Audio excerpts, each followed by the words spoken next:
Ayoko makipag-usap sa mga abogado kasi lahat ng mga abogado pag nag-uusap-usap sila, magaling lahat ba? 'Di ba? Lahat sila, ako yung magaling, ako yung magaling, ako yung magaling. Kasi tineterrorize nila. Of course, magkakasakit talaga ang tao na hinaharas mo, tineterrorize mo. Ako lang naman ang hindi nagkakasakit dahil politiko ako. Lang naman ang hindi nagkakasakit dahil politiko ako.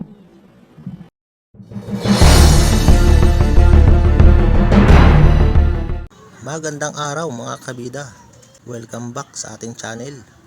Vice President Sara Duterte nagpaunlak na ng isang press conference kung saan ay binatikos niya ang Kongreso kung bakit sila ang nag-o-audit ng pondo ng gobyerno na dapat ang COA ang gumagawa o ang Commission on Audit. Iginiit din ng BC na imbis na gawin nila ang mga trabaho nila sa paggawa at pagpapatupad ng batas, ay napunta naman ang Kongreso sa trabahong hindi naman nila dapat tinatrabaho. Narito ang mga pahayag ng Vice Presidente. I will answer my questions because I need to be there to help the other OVP personnel. They have expressed that they feel safer and they feel more comfortable if I am with them. But I will not be recognized if I don't take my oath. So I am forced to take my oath and answer questions under oath because I cannot take care of the OVP personnel. But for example, to explain how 125 million pesos were spent within a matter of 11 days, or they have questions about management receipts, will you explain all those or answer all those questions? Isn't it that they've been asking those questions from the resource persons, from COA, from the OVP personnel? So why will I answer again? I already answered when we sent our answers to the Commission on Audit. It was clear there. In fact, ayoko naman kasi mag-discuss ng CF ba, but in fact, the 125 confidential funds had a notice of disallowance, but not the entire amount. Let's make that clear. Not the entire amount of the 125 million was disallowed by the Commission on Audit. Meaning, all the rest of the funds, I do not have the number right now. I think it's approximately 70 million that was disallowed.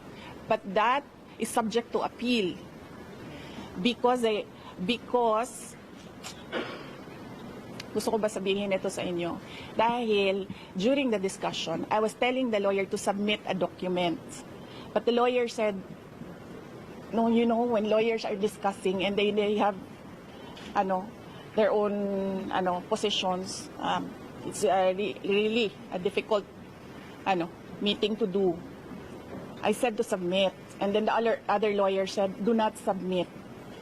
Eh di lumabas yung disallowance, and then sinabihan ko yung lawyer, sabi ko, tingnan mo, lumabas yung disallowance, sabi ko, sa appeal, ilabas mo yung document. Ma'am, si Colonel Chica and Colonel Nolasco na nabanggit po naman. Wait lang ha, so tapusin ko lang. And then, so cleared na yon. The first, second, and third quarters, undergoing audit. Merong AOM na sinasagot namin ngayon. Okay? For DepEd, the first and second quarters, may credit notice na yon. Ibig sabihin, cleared na ang buong pera. Diba? Ewan ko lang kung sinasabi ito ng mga congressman. Of course, hindi nila sinasabi, diba? Because they want to present their own narrative. Tapos na yon. The money in DepEd, first and second quarter, cleared with credit notice. The ongoing audit is on the third quarter only. And it's ongoing. So you cannot question an ongoing audit. And you cannot audit the funds of any government office because that is the exclusive domain of the Commission on Audit. Bakit nag-audit ang ating mga congressman? Dapat sila gumagawa ng batas. Nakikita nyo? Sinasabi na nila ngayon, in the proper time, we will legislate. Kasi sinasabi namin where is the proposed legislation? Hinahanap namin. So ngayon, dinadagdag na nila yon. Madali lang naman siya Pakinggan nyo lang, basahin nyo lang lahat ng mga nangyayari. Madali lang maintindihan kung anong ginagawa nila. Okay? Last question please, last question. Humarap na si Colonel De Las and Colonel La Chica, mas maintindihan na ba ng publiko at ng Kongreso itong paggastos po ng confidential funds? Really, I still say that confidential funds, the use of confidential funds cannot be divulged. Sinasabi ko pa rin yan. They cannot be divulged in public. It will compromise lives and security of personnel who are cooperating or who are nandoon sa kabila na asset. You cannot do that. That is why it is called confidential funds. Thank you. Reaction doon sa comment ko ng ilang congressmen na parang nagkakaroon umaharap sa pagdidikan. Oo, kasi tineterrorize nila. Of course, magkakasakit talaga ang tao na hinaharas mo, tineterrorize mo. Ako lang naman ang hindi nagkakasakit dahil politiko ako. You can terrorize me and harass me all you want. It does not matter to me. Pero these are ordinary Office of the Vice President employees. They are not politicians. They are ordinary citizens. So, pag hinaras mo yan, terrorize mo yan, ganyan talaga mangyayari. Sinasabihan ko yung doktor kagabi, Dok, i-clear nyo yan na mag-attend ulit. Kung sa susunod, diretsong stroke na yan. Ngayon, swerte tayo, hindi na stroke, hindi na heart attack. But the family has a history of heart attack. Lahat ng kanyang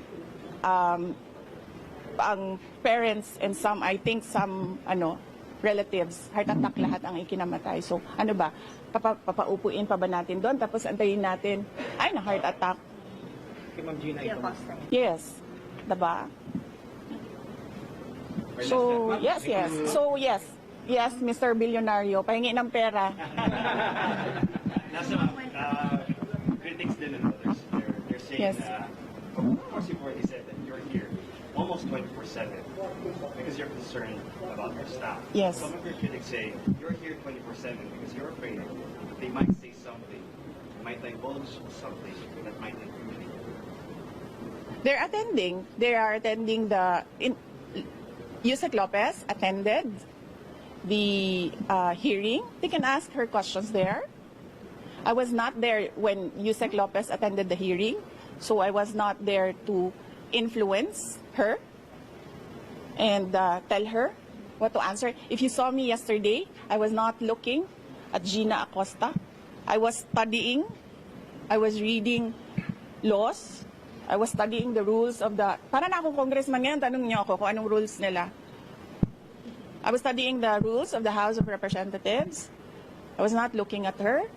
Pinapabayaan ko siya sumagot. Siguro umiiling-iling ako paminsan-minsan dahil I feel na hindi dapat dinadivulge sa public yung ibang mga sinasabi na ng kasama ko, pero wala akong magawa. Kasi ayaw namin na ma-detain sila.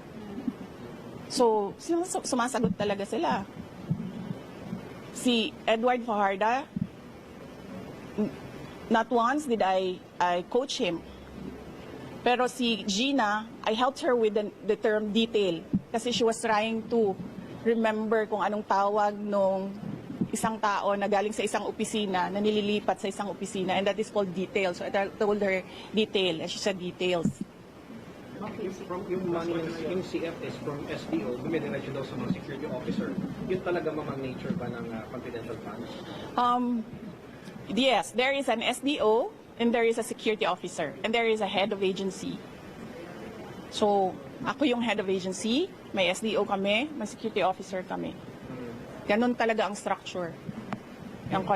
Again, sinabi ko ito sa mga, wala kasing mainstream noon ba? Again, so alam natin lahat ng, halikan ko na yung po yung may... Mike, please. Ayoko itong pula.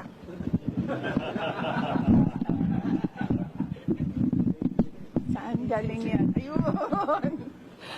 Okay, saan? Saan ako? Okay. Alam nyo, di ba, meron kayong mga naririnig ng akusasyon ng nakawan dito sa ating gobyerno. Corruption in government. Naririnig nyo ba na millions ang ninanakaw? Hindi, di ba? Ang naririnig nyo, billions ang ninanakaw sa budget natin. Alam nyo bakit 150 million lang yon? Kasi kinompute yun kung buwan-buwan ano ang gagawin at ano ang i-implement. Napakaliit na amount ang 150 million. So bakit kami magnanakaw ng 150 million? Ang nakawan sa gobyerno, billion. Ginamit yun sa trabaho. Bakit 125 plus 500 lang yung sa Office of the Vice President? Kasi kinompute yun. Buwan-buwan. Ang problem sa 125, binigay siya sa amin December na. And the requirement in government offices, you have to utilize money before December 31, before the end of the year. So ang ginawa, lahat ng preps, in-implement. Diba? And as I said, government offices disburse millions, billions in a day. Sa DepEd, nagdi-disperse kami. Nagdi-disperse. Pumipirma kami ng cheque. Multi-million. Kung itotal mo ang mga checks araw-araw na nalalabas sa DepEd, billions. Nagbabayad kami, nagbabayad. So, bakit nila kine-question yung pagbabayad ng millions in a day? And that is, part of work of government offices to disburse money every day and pay obligations. Ginamit yun sa trabaho. Pinipilit lang talaga. Dalawa na ang maro ko. Si Marisol at si GC. Tama na. Anong oras na? Oo, kasi alauna na, and I have to be back tonight. Ayaw nila ng gabi. Na ano sila sa gabi. Mama, same promise Yes. na listahan. But tomorrow, balikan ako sa sila. I leave in the early morning. Yes, leave early morning. And then, balik ako sa gabi. May flights naman. Nandiyan mama niya, tsaka nandiyan yung lawyers niya, and ayoko makipag-usap sa mga abogado kasi lahat ng mga abogado, pag nag-uusap-usap sila, magaling lahat ba? Diba? Lahat sila, ako yung magaling. So, parang ayoko sumali sa legal discussion. Ma'am, gaano kahabang listahan ng mga threats sa'yo? Or sit down daw, sabi ni JC. Bye! JC, pag ako nagtatag, ma'am, may papalang